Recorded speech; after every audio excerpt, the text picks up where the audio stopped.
Imaginez un univers où chaque boîtier de jeu est bien plus qu'une simple porte d'entrée dans un monde virtuel. Bien plus qu'un simple disque ou une cartouche. Bienvenue dans le monde de Ryu Gaming, le monsieur collector du monde du jeu vidéo. Aujourd'hui, nous allons analyser le branding de sa chaîne YouTube et vous pourrez vous servir de toutes ces informations pour faire progresser la vôtre. Pour y parvenir, nous allons scruter chaque pixel de son branding, de la bannière jusqu'à ses miniatures, en passant par sa photo de profil, par le choix de son pseudo et même le contenu de sa page à propos. À la fin de cette analyse, c'est vous qui déciderez si Monsieur Collector peut ajouter ou non un nouveau trophée à son impressionnante collection. Je suis impatient de savoir quel trophée de branding vous allez lui décerner à la fin de cette analyse. Serait-ce le trophée basique? Celui avec le steelbook? Le trophée collector avec l'OST? Ou mieux encore, le trophée Ultimate Collector avec la figurine en plus. Commençons sans plus attendre par la découverte de sa chaîne YouTube. Round 1. Comme à mon habitude, j'utilise l'un des parcours fréquemment utilisés par un abonné potentiel pour me rendre sur la chaîne de Ryu Gaming. Il faut garder en tête que, comme sur n'importe quelle chaîne YouTube, le regard du spectateur se posera en premier sur la partie supérieure de l'écran. Par conséquent, c'est la bannière qui sera le premier élément vu par votre visiteur. Et c'est pour cette raison qu'il faut lui accorder un soin tout particulier. Round 2. N'oubliez pas que votre bannière doit permettre à vos visiteurs de saisir instantanément le thème de votre chaîne. Mais est-ce le cas avec celle de Ryu Gaming? On peut remarquer que la bannière affiche une surcharge visuelle notable, surtout côté gauche de l'écran, en créant un déséquilibre visuel. L'abondance d'informations rend difficile la focalisation sur un point précis. En résumé, l'excès d'images et de texte crée un premier plan trop chargé. Cependant, un élément attire l'attention, c'est l'éclat lumineux sur le point de Ryu. Mais une question persiste. Est-ce vraiment l'endroit optimal pour diriger le regard du spectateur? Malgré cet éclat, l'impression générale que j'ai pu observer du youtubeur au travers de ses vidéos dénote une humilité qui contraste avec l'effet visuel proposé. Et qu'en est-il de la partie textuelle de cette bannière? Les textes indiquent simplement le nom de la chaîne et les types de vidéos disponibles, tels que les tests, unboxing et collections. La promesse, vivons ensemble notre passion du jeu vidéo, mériterait une mise en avant accrue, car elle incarne la philosophie de la chaîne. La présence de la tête de Ryu, juste ici, est superflue et détourne l'attention de l'élément essentiel qu'est la promesse. Quant au texte à côté des icônes des réseaux sociaux, ils ajoutent une lourdeur d'informations à l'ensemble de la composition textuelle. La hiérarchisation recommandée serait de mettre en avant la promesse, suivi des contenus proposés, puis des réseaux sociaux. Concernant les éléments graphiques, l'image en background est bien choisie car elle a une cohérence avec le pseudo du youtubeur, ainsi qu'avec le thème de la chaîne.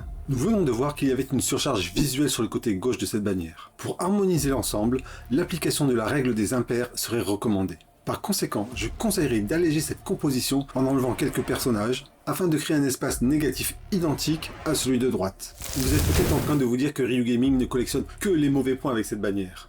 Détrompez-vous, car dans sa conception, l'idée principale est présente. Il partage juste la même erreur que la majorité des youtubeurs, c'est-à-dire qu'il ne priorise pas correctement ses éléments visuels. C'est pourquoi l'analyse de cette bannière suggère une réorganisation pour optimiser la présentation et mettre en valeur la promesse centrale de la chaîne. Avant de passer à la suite, faisons un peu de hiérarchisation pour vous montrer des pistes d'optimisation possibles de cette bannière. Round 3. Commençons par remettre la promesse en avant. Accentuer l'aspect communautaire en mettant en avant l'action de partager qui est plus rassembleur car sur YouTube, on partage son contenu avec ceux qui nous suivent. Par conséquent, nous allons remplacer le vivons ensemble par partageons car ce terme crée à lui seul un sentiment d'inclusion et d'appartenance, invitant les personnes à se rassembler autour de l'autre terme fort de cette promesse, c'est-à-dire la passion. Ce mot représente un terme fort pour un collectionneur. En résumé, ce serait un choix solide et efficace pour exprimer l'idée de partage et de passion, de dire « partageons notre passion ». Je mets cette promesse en avant en agrandissant la typo, en la stylisant un peu plus, en rajoutant des contours pour une meilleure lisibilité. Je hiérarchise le contenu, je rends cette partie plus petite grâce au nombre d'or et j'ajoute une légère opacité. Concernant ces réseaux sociaux, nous pouvons garder uniquement leurs icônes car on retrouve leurs liens un peu plus bas. Pour mettre en avant le thème des jeux vidéo, ce sont les éléments visuels de la bannière qui s'en chargeront. Tout d'abord, nous garderons le background et deux des personnages présents sur sa bannière. Je les place de manière à former un cadre qui encadrera la promesse de la chaîne. Je fais attention, en plaçant les personnages, qu'ils ne soient pas coupés quand les spectateurs regarderont la bannière sur leur smartphone. Et je leur applique un effet pour les détacher un peu du fond. Le but de cette manœuvre étant de mieux identifier le cadre qui entoure la promesse. À vous d'utiliser vos effets visuels favoris tant qu'ils remplissent le même objectif. Mais faites attention à cette erreur classique quand vous créez votre bannière. Ne confondez surtout pas beauté et efficacité. Une bannière peut être magnifique, mais ne pas remplir sa fonction première. Round 4. Concernant le logo, comme la plupart des youtubeurs solo parlant de jeux vidéo, il n'y en a pas. Ryu a fait le choix d'utiliser sa photo plutôt qu'un logo. Mais est-ce le bon choix? Bien que son effet soit moindre par rapport à celui d'un logo de qualité, dans sa situation, cela convient parfaitement. Pourquoi? Car, de par sa conception épurée, ses vidéos se dévoilent avec une simplicité captivante. Ryu, en mode facecam, partage avec vous sa passion de manière authentique. De plus, il vaut mieux une belle image de vous plutôt qu'un mauvais logo. Puisque nous parlons de photos, poursuivons notre analyse en examinant celle-ci afin de déterminer de quelle manière elle pourrait influencer votre décision quant au trophée que vous allez lui attribuer. Round 5. La photo de profil revêt une importance cruciale car c'est l'image qui s'affiche en premier une fois que le nom du youtubeur a été validé dans la barre de recherche. C'est aussi la deuxième image que l'on voit lorsque l'on se trouve sur la chaîne YouTube. Cette dernière est très intéressante car elle montre aux visiteurs le visage de Ryu. Et c'est un choix judicieux pour donner un aspect plus humain à sa chaîne. De plus, il en profite pour saluer son public de manière emblématique en effectuant son geste distinctif, le salut, avec 2 doigts sur la tempe. Par contre, quelque chose me gêne quand je la regarde. L'effet utilisé pour styliser cette photo diminue sa visibilité. Un conseil pour vos photos de profil, oubliez ce type d'effet quand vous utilisez votre visage. Round 6. Qu'est-ce qui caractérise un nom de chaîne de qualité? Retenez juste qu'un bon nom de chaîne doit être représentatif du contenu et facilement mémorisable. Dans le cas de Ryu Gaming, c'est tout à fait le cas. En effet, ce nom de chaîne est bien choisi car il synthétise en 2 mots l'intervenant principal, c'est-à-dire Ryu, et son sujet, le gaming.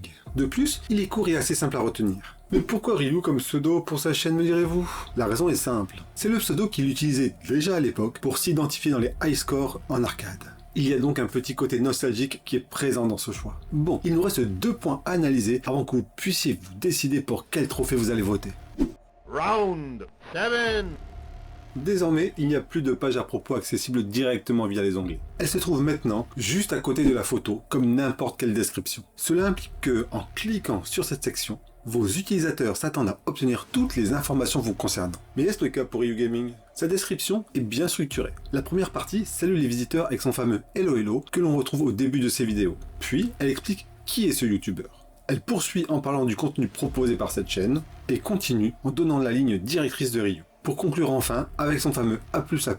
La deuxième partie est constituée de tous ces liens vers les réseaux sociaux et plus étonnant, des liens vers ses wishlists. Sûrement pour ses abonnés actuels, et des liens vers le contenu de sa collection. Un vrai partage. Cette description se termine par les informations de la chaîne. En résumé, on retrouve bien les différentes informations dans cette partie à propos. Cela a-t-il fait évoluer votre décision quant au trophée que vous lui attribuerez à la fin de cette analyse?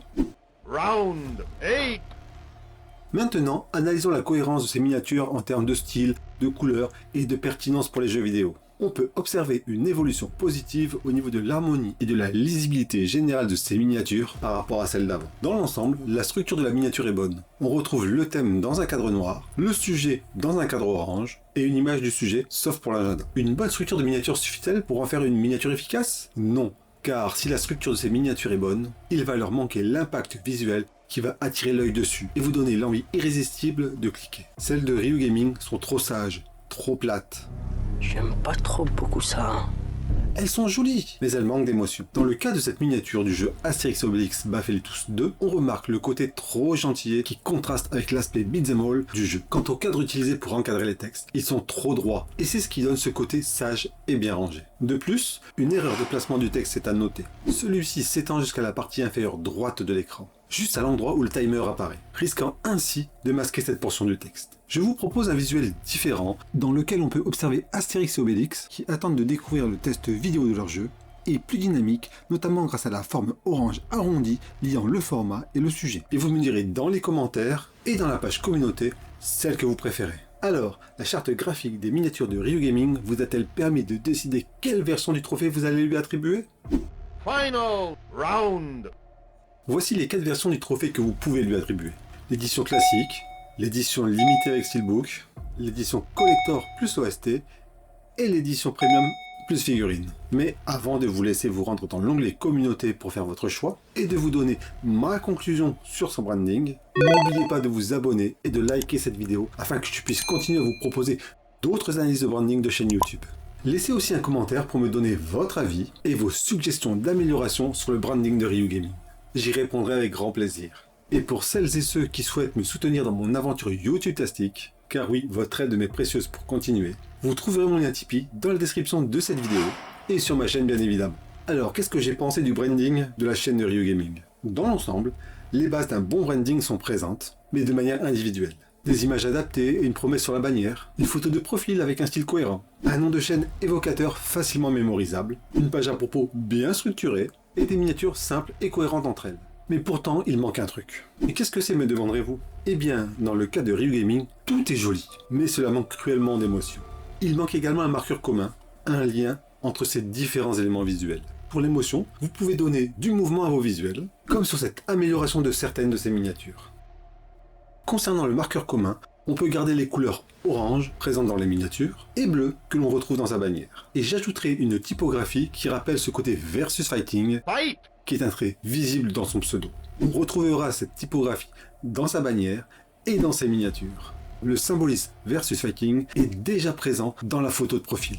À présent, c'est à vous de jouer. Décernez-lui dans la partie communauté le trophée que son branding actuel mérite. Car, après l'avoir rencontré, je peux vous dire que le personnage mérite la version premium. Perfect! Mais est-ce le cas de son branding? A bientôt pour une prochaine analyse.